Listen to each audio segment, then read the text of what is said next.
అడుగుదాం మన దగ్గరికి వెళ్ళి.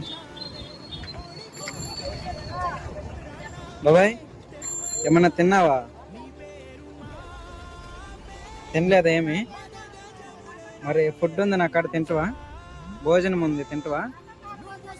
తింటావా? లే అయితే తిందు. తీసుకొస్తా. లేలేని సిచ్యువేషన్లో ఉన్నాడు, హెల్త్ ఏం బాగాలేదు. ఇలాంటి వాళ్ళకే కదా హెల్ప్ చేయాలని మనం అయితే స్టార్ట్ చేసింది. ప్రతి మూమెంట్ ఎప్పుడు ఏం జరిగిద్దో తెలియదు. ఎందుకు మన లైఫ్ని వేస్ట్ చేసుకోవటం ఒకరి కోసం?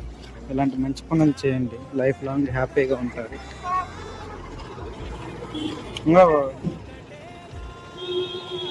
కూలింగ్ వాటర్ కాకుండా నార్మల్ వాటర్ తీసుకొచ్చాను, తీసుకొస్తాయి.